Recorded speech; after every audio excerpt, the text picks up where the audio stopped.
En tant que Rwandaise, née au Rwanda, d'une mère Tutsi, en tant que mère, très soucieuse, de la transmission, j'avais ce désir-là aussi de participer à la mémoire collective.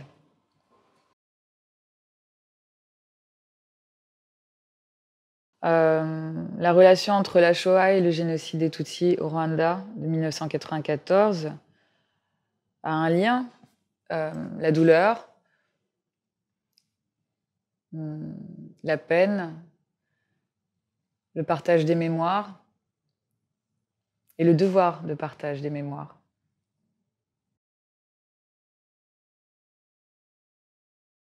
Si un génocide de cette ampleur, peut encore avoir lieu, certainement, l'histoire le prouve, il y a seulement 25 ans et et les événements dans le monde, les tensions, les tensions politiques, les tensions sociales prouvent bien qu'il y a encore, malheureusement, du travail à faire sur la question des mémoires et un combat à mener tous les jours, contre, l'extrémisme et les pensées négationnistes, par exemple. Donc oui, malheureusement, je pense que ça fait partie de l'humain, en fait, cette haine envers l'autre, et il a besoin d'être éduqué. Donc nous sommes un peu les sentinelles, et nous devons, au quotidien, rappeler, que c'est pas si difficile finalement de basculer dans l'horreur. Pour l'avoir vu, pour l'avoir vécu, quand j'avais 14 ans, c'est quelque chose qui est né, de manière insidieuse, qui s'est installé dans l'esprit des gens, de manière, oui, de manière insidieuse et qui a fini par devenir une forme de vérité pour une minorité qui est devenue finalement une majorité, et qui a pris le pouvoir. Et c'est ce qui me fait le plus peur dans les sociétés comme les nôtres, cette fragilité parfois intellectuelle ou même voire émotionnelle, qui fait que les gens, perdent foi, en l'humanité et sont prêts à aller vers l'horreur, quoi. Et à adhérer à l'horreur. Ma mère est Tutsi, du Rwanda et je suis née là-bas, je suis née au Rwanda dans les années 80 et on a quitté le Rwanda une première fois en 89 parce qu'il y avait déjà des événements et pour le Burundi et puis en 94 parce que le Burundi était sous la même menace que celle du Rwanda. Nous sommes partis pour la France définitivement, avec toute la famille. La chance que j'ai eue finalement, c'est d'avoir un père français qui a pu nous évacuer très rapidement.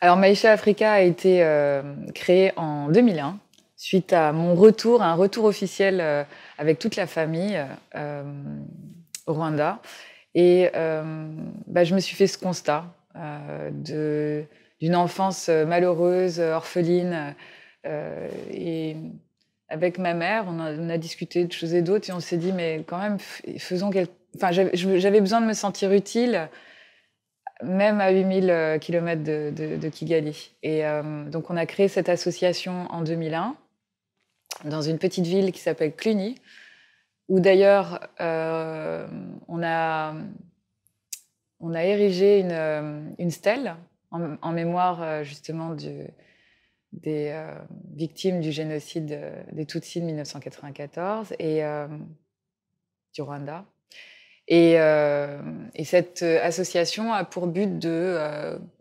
construire, par exemple, des écoles. Là, récemment, nous avons, transformé tout un orphelinat en école de quartier populaire à Gisimba. Donc cette année, nous avons lancé un projet de reconstruction réhabilitation d'une maternité à Musanze et d'un service néonatologie. Voilà.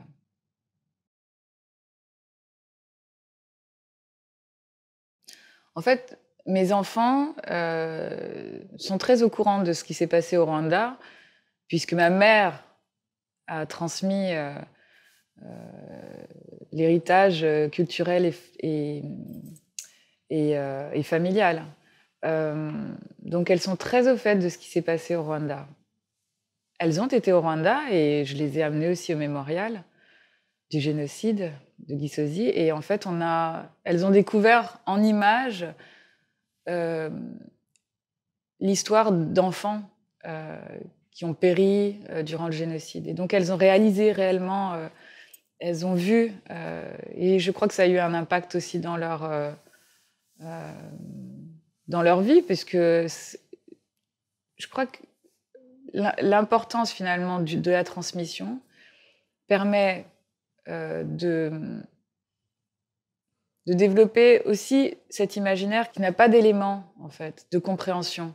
Et mes filles, aujourd'hui, ont des images, peuvent comprendre ce qui s'est passé, comprennent aussi d'autres génocides, comprennent aussi ce que l'humain a été capable de faire, ont de l'empathie. Ça aussi, c'est important. Créer l'empathie, comprendre que des gens souffrent, des gens n'ont pas leur vie, sont suffisamment éclairés aujourd'hui sur ces questions-là pour justement avoir des indicateurs et se dire « Ah, attention, lui, il parle bizarrement, il n'a pas la même pensée que ce que moi, j'ai pu avoir ou avoir comme héritage, en fait, dans ma famille. » Nous, on est très vigilants sur ces questions-là parce qu'on a été témoins, et moi très jeune, d'un basculement dans la haine et des petites choses insidieuses qui se sont installées comme ça dans l'esprit des gens.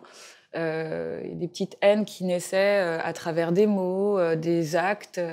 Et je veux que mes enfants puissent avoir ces petites indications, c'est comme des petites alarmes de temps en temps. Se dire, attends, ça, c'est pas normal. Parce qu'il n'y a rien de pire pour une société que la banalisation, en fait, d'actes ou de mots. Et je trouve, en l'occurrence, que dans notre société, la société actuelle, on a tendance à banaliser ces petites choses qui deviennent petit à petit normales et qui permettent à un moment de basculer dans l'horreur comme ce qui s'est passé au Rwanda. Oui, comme tout enfant traumatisé ou qui a eu une expérience comme celle du Rwanda de 94, évidemment, moi j'ai très très peur, je suis très vigilante quant à la manière dont les gens s'expriment. Par exemple, sur les médias, les réseaux sociaux, les petites phrases comme ça qui sont jetées, dont on ne se rend pas compte de l'impact qu'elles peuvent avoir sur la population ou dans l'esprit d'une population. Moi oui, j'ai très peur. Mais comme beaucoup de gens qui ont été en lien avec une forme de traumatisme liée à, par exemple, le génocide des Tutsis au Rwanda ou la Shoah, on est des gens très vigilants, énormes. Et je suis assez étonnée que pour certains, ça soit perçu comme une forme de paranoïa ou une forme de victimisation parfois. Je pense que ça doit arranger les gens, en fait, de se ranger derrière cette forme de perception, en fait. Parce qu'ils ne veulent pas imaginer ce que peut être l'horreur d'un génocide, ce que peut être l'horreur ou le traumatisme d'une personne qui a vécu de tels actes. Mais nous, en fait, moi, comme j'ai vu l'avant, le pendant et l'après, comme je l'ai vécu aussi à travers les propos de ma mère, de ma famille, je l'ai vécu en fait finalement dans l'ADN de cette famille depuis les années 50. Il y a chez nous une forme d'alarme qui se met en route très facilement, en fait, de manière évidente nous heurte, quand quelque chose nous rappelle les traumatismes qu'on a vécus. Mais ça, ce que je trouve assez déplorable de la part de certaines personnes, surtout des extrémistes ou des négationnistes, c'est qu'on a l'impression qu'il faut qu'il ait vécu pour qu'il puisse l'admettre, en fait. Mais il n'y a pas besoin de l'avoir vécu pour l'admettre, hein. Il faut simplement avoir un peu d'humanité.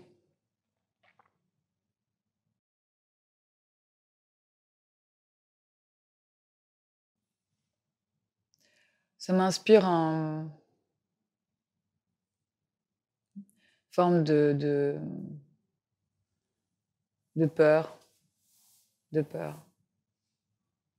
Parce que je me dis qu'avec tous les outils qu'on a aujourd'hui de compréhension, avec toute l'information qu'on peut avoir sur ce qui a été fait, sur ce qui a été vécu par des rescapés qui continuent à témoigner encore aujourd'hui, des rescapés du génocide, des rescapés du terrorisme, des rescapés de toute forme de traumatisme finalement. Je n'arrive toujours pas à comprendre pourquoi on est capable aujourd'hui d'écrire encore ce genre de choses sur les murs, ou de le dire ouvertement, de le penser même, de le penser simplement. C'est qu'il y a quelque chose qui n'a pas encore été tout à fait résolu ou intégré dans l'esprit des gens, ou alors l'éducation n'est pas, à mon avis, tout à fait bien à sa place, en fait. Il faut qu'on continue à travailler. Ça, c'est mon devoir de maman, aujourd'hui, d'être la sentinelle, finalement, pour mes enfants, pour les générations à venir. Mais oui, c'est un travail de longue haleine. C'est un travail que nous devons tous avoir au quotidien, envers nos enfants surtout, parce que c'est eux les plus fragiles. Et puis, il faut leur donner tous les outils pour justement ne pas basculer là-dedans, dans cette haine de l'autre. Vous savez, ma mère disait toujours, parce que quand on est arrivé en France en 94, comme beaucoup de familles qui arrivent dans une petite ville où il n'y a pas énormément de mixité culturelle et sociale, eh bien, on était perçus comme les Noirs d'Afrique, comme un peu des sauvages. Et ma mère me disait toujours, apprends aux gens la tolérance parce que c'est quelque chose qui n'est pas forcément évident. On ne naît pas tolérant, on le devient. Je dis, ah bon, c'est bizarre, pourtant les enfants naissent purs. Je dis, non, Sonia, les enfants naissent avec... Enfin, ils sont vierges, donc tout ce qu'ils peuvent attraper comme information négative ou positive, il faut qu'ils puissent mettre de l'ordre dans leurs idées. Et c'est vrai que c'est une éducation de tous les jours. Et il faut être constamment en éveil, quoi. Il faut être constamment vigilant, en fait, avec les enfants, surtout avec les enfants. Et on le voit bien, ceux qui écrivent des propos racistes, antisémites, sont évidemment nés dans une famille qui n'a pas transmis la bonne éducation, c'est évident.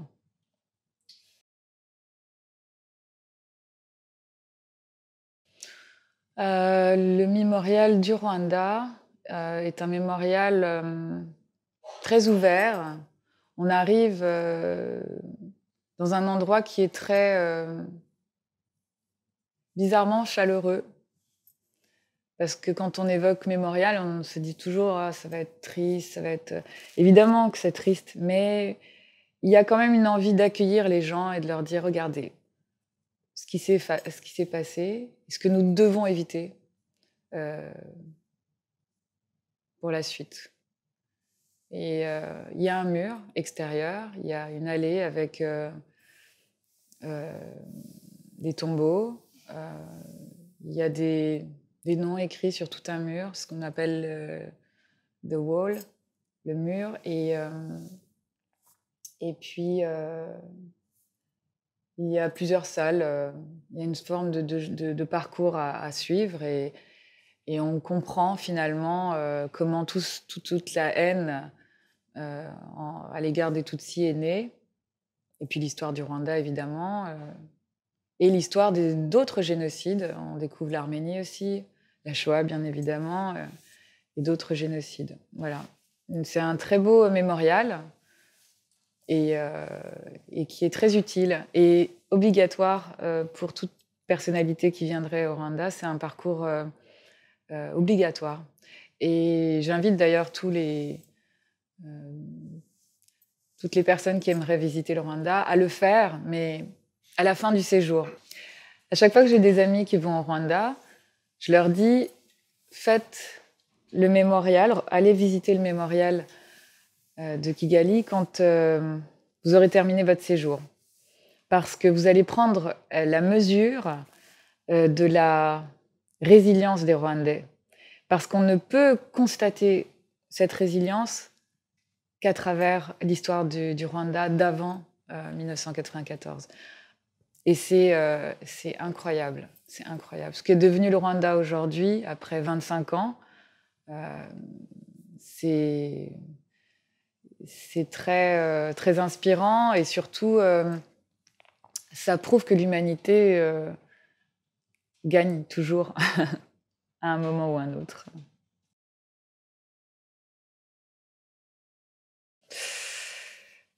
Alors, le Rwanda est connu pour être un pays très vallonné. On l'appelle le pays des 1000 collines. Alors, il faut pouvoir avoir la chance de voyager un petit peu vers le nord du pays et découvrir tous ces paysages. Mais je pense que ce qu'il y a de plus beau au Rwanda, ce sont les Rwandais. Parce que même si les paysages sont magnifiques, c'est une sorte d'écrin vert comme ça, une sorte de jardin d'Éden, il y a quand même une résilience tellement forte qu'elle est inspirante et qu'elle redonne foi en l'humanité surtout.